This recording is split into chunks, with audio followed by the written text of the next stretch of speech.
Kanimozhi MP வந்து சொல்லியிருந்தாங்க, நாங்க ஆட்சிக்கு வந்தோம்னா டாஸ்மாக் கடையில மூடுவோம், மதுவில கொண்டு வரோம். அண்ணே கனிமொழி அவர்கள் நல்ல ஒரு மனநிலை மருத்துவரை போய் பார்க்கணும், நல்ல மருத்துவரை போய் பார்க்கணும். அவருக்கு இந்த 15 வருஷம் வீடியோல கனிமொழி அக்காவுக்கு போட்டு காட்டணும். இந்த சில படத்துல பாத்தீங்கன்னா, ஏதோ ஒரு படத்துல பார்த்தேன், இந்த காலையில ஒரு உயிர், நைட்டு ஒரு உயிர், ரெமோ, அம்பியன், அம்பி, அன்னியன் ஒரு கேரக்டர் அப்பப்ப மாறும்.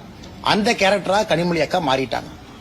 தேர்தல் வரும் பொழுது டாஸ்மார்க்க மூடுவேன், தேர்தல் நடந்து முடிந்த பிறகு எஸ்கேப்பு, அதன் பிறகு 5 ஆண்டுகள் கழித்து திமுகவினுடைய தேர்தல் வாக்குறுதி குழுவினுடைய தலைவி, நீங்க 2021 கொடுத்த வாக்குறுதியினுடைய வெள்ளை பேப்பரை கொடுங்கன்னா சிரிப்பாங்க, அதை பத்தி பேச மாட்டாங்க.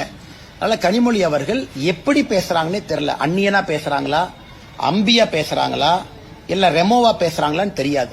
மாறி மாறி பேசக்கூடிய அரசியல்வாதியாக அருமை அக்கா கனிமொழி அவர்கள் என்று மாறி இருக்கின்றார்.